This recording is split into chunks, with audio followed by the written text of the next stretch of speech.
जो हैंसोंग आए थे उनके बारे में और क्या-क्या मैं आप लोगों को एक वो पॉइंट दिखाता हूँ, जो इन लोगों ने एक भ्रामक प्रचार फैला रखा है। इन लोगों ने एक प्रचार फैलाया है कि भई भारत में ना जब हैंसोंग आए थे 7th सेंचुरी में तो कुंभ का मेला लगता था। ये फेक न्यूज़ है। फेक न्यूज़ तो है ही है। ये इतनी बड़ी फेक न्यूज़ है कि इन्होंने 7th सेंचुरी में बात चल रही है बौद्ध साम्राज्य की, बौद्धों की सभ्यता की, उसमें इन्होंने कुंभ मेला दिखा दिया। ब्राह्मणीकरण, इसी को ब्राह्मणीकरण कहते हैं इतिहास का। अब मैं दिखाता हूँ ये कैसे गलत है और इसकी फैक्ट चेकिंग करके भी मैं दिखाता हूँ। देखते जाइए। अनेक इतिहास ग्रंथों एवं विवरणों में चीनी बौद्ध यात्री हैंसोंग की भारत यात्रा संबंधी संदर्भों का गलत इस्तेमाल भी किया गया है। इसमें इन्होंने लिखा है, डॉक्टर साहब ने, कि भैया ये जो चीज़ें हैं ना, इन लोगों ने बहुत गलत संदर्भ भी इस्तेमाल किया है, मतलब अपनी चीज़ें दिखाने के लिए। मिसाल के तौर पर हैंसोंग ने प्रयाग में कुंभ मेले का कहीं ज़िक्र नहीं किया है। बावजूद इसके कुंभ मेले के इतिहास को भी हैंसोंग से जोड़ लिया गया है। और आप लोगों को तो पता है ब्राह्मणिकल सिस्टम का अपना कोई इतिहास नहीं है। तो हर बौद्धों की चीज़ को उठाकर वो अपना साबित करने की कोशिश करते हैं। और उनके बच्चे ये बात समझ नहीं पाते हैं कि उनका पूरा का पूरा इतिहास ही बालू के ढेर पर खड़ा है और दूसरे से चोरी किया हुआ है। तो बावजूद इसके कुंभ मेले के इतिहास को भी हैंसोंग से जोड़ लिया गया है। दरअसल हैंसोंग ने प्रयाग में जिस आयोजन का जिक्र किया है, वह मूल रूप से बौद्ध आयोजन था। प्रयाग में बौद्धों की महादान भूमि का वर्णन करते हुए हैंसोंग ने लिखा है कि तब प्रयाग का संगम 10 ली के घेरे में विस्तृत था। ली जो है ना चाइना का मापने का, जैसे हम लोग आज किलोमीटर में मापते हैं, तो उस समय वो लोग ली में मापते थे, तो वो अपनी भाषा में लिखते हैं कि 10 ली के घेरे में विस्तृत था। प्रयाग संगम की बात चल रही है। प्रयाग संगम समझते हैं ना, यमुना और गंगा का जो संगम है, जहाँ पे आजकल लोग जाते हैं संगम में। किला भी है एक वहाँ पे, और वहाँ पे सोए हुए एक जो हनुमान है उनकी भी मूर्ति है, उसके भी लोग पूरे दर्शन करने के लिए टूटे पड़े रहते हैं। तो वो जो संगम था 7th सेंचुरी में, वो पूरी तरह से उस समय बुद्धिस्टों की जगह थी। आज देखिए मंदिर बना के और क्या-क्या चीज़ें बना के कब्ज़ा लिया गया है। अभी ध्यान से समझिए इस चीज़ को। तो तब दूर-दूर तक बालू फैला हुआ था, भूमि ऊँची और सुहावनी थी तथा इस महादान भूमि पर दान किए जाने का शुभारंभ बुद्ध देव की मूर्ति के अलंकरण से होता था। जैसा कि मैंने कहा कि हैंसोंग कांची गए थे और कांची के बारे में उन्होंने लिखा है यह राज्य 6000 ली में फैला है।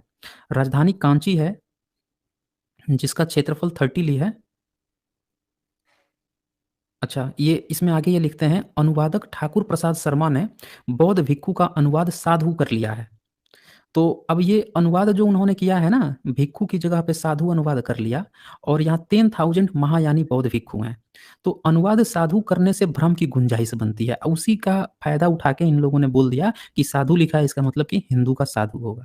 लेकिन जब पूरा उसका आप अगल-बगल की चीज़ें पढ़ेंगे, तब आपको पता चलेगा कि वो 10,000 महायानी बौद्धों की बात हो रही है।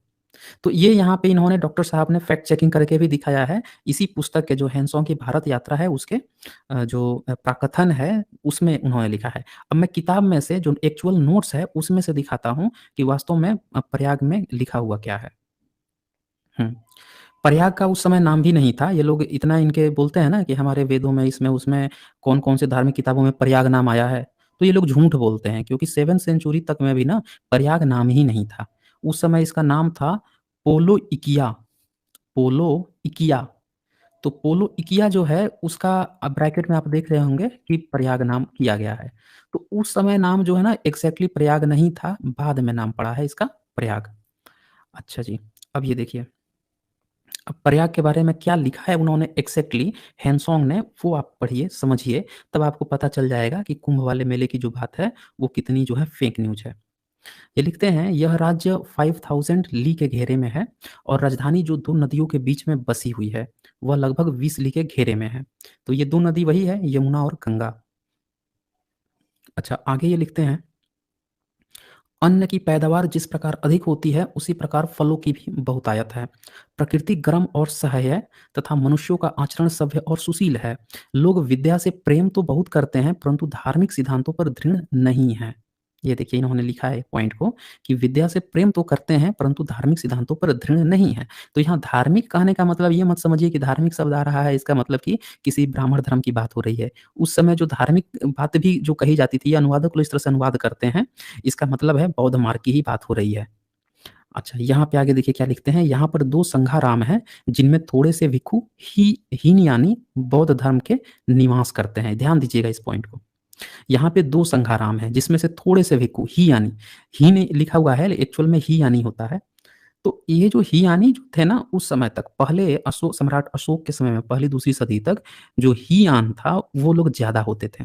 लेकिन 7th सेंचुरी तक आते-आते ही यान जो है कम होते गया, महायान बढ़ते गया। इसीलिए विदेशों में ज़्यादातर 1-2 देश को छोड़ दिया जाए, चीन के कुछ पोर्शन नहीं, श्रीलंका के कुछ पोर्शन को और बर्मा यानी म्यांमार के को छोड़ दिया जाए, तो बाकी पूरे जितने बुद्धिस्ट देश हैं वो लगभग महायानी हैं।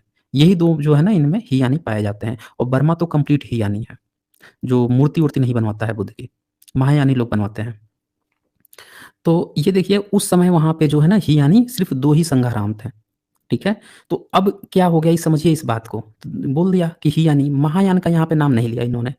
तो जब महायान का नाम नहीं लिया तो अगला पॉइंट ये देखिए कि कई देव मंदिर हैं। अब देखिए ध्यान से समझिएगा इस पॉइंट को। ही यानी जो है टेम्पल नहीं बनाते, ठीक है? टेम्पल नहीं बनाते, उनके संघाराम हैं।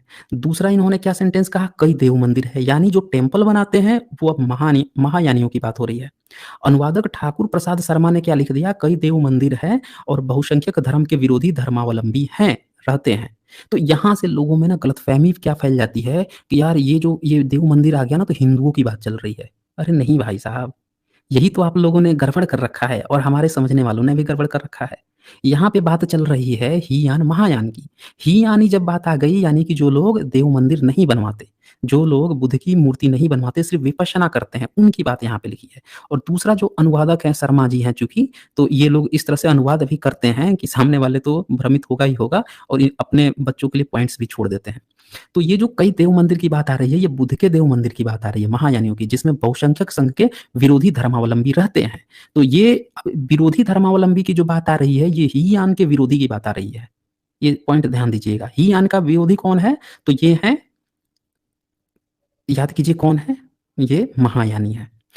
उस समय भारत में, अच्छा इसमें आगे इन्होंने इस बात का वर्णन भी किया है। कई जगह आप जाएँगे तो हीयानी का और ये महायानियों का आपस में शस्त्रार्थ भी दिखाया है कि एक जो है दूसरे को हराकर अपना वहाँ वर्चस्व कायम करता है। तो अनुवादक लोग इन पॉइंट्स को इतने अच्छे से नहीं लिख पाते हैं जिससे भ्रम फैलता है, समझिएगा आप। अच्छा आगे अब देखिए ये पॉइंट यहाँ पे लिख दिया, एक लाइन इन्होंने ऐसा लिखा कि जिसको ये लोग गलत प्रचार कर देंगे, इसको डाल देंगे कि नहीं हिंदुओं की बात हो रही है। हिंदू कहीं नहीं लिखा है, ध्यान दीजिएगा। अब नेक्स्ट पॉइंट देखिए, फिर आगे से पूरे बुद्ध की ही बात आएगी। क्या लिखते हैं आगे, राजधानी के दक्षिण पश्चिम दिशा में चंपक वन में एक विशाल धम्म स्तूप सम्राट अशोक का बनवाया हुआ है। यद्यपि इसकी नींव भूमि में धंस गई है तो भी 100 फीट से अधिक ऊंचा है। इस स्थान पर भगवान तथागत सम्यक संबुद्ध ने विरोधियों को परास्त किया था। इसी के निकट ही तथागत बुद्ध के नख और बालों सहित एक स्तूप तथा वह स्थान जहाँ पर चारों प्रत्येक बुद्ध बैठते और संक्रमण करते हैं बना हुआ है। तो ये उस समय देखिए 7th सेंचुरी में जो वो बता रहे हैं कि राजधानी के दक्षिण पश्चिम दिशा में चंपक वन हुआ करता था, विशाल धम्म स्तूप बना था, सम्राट अशोक के द्वारा बनाया गया था।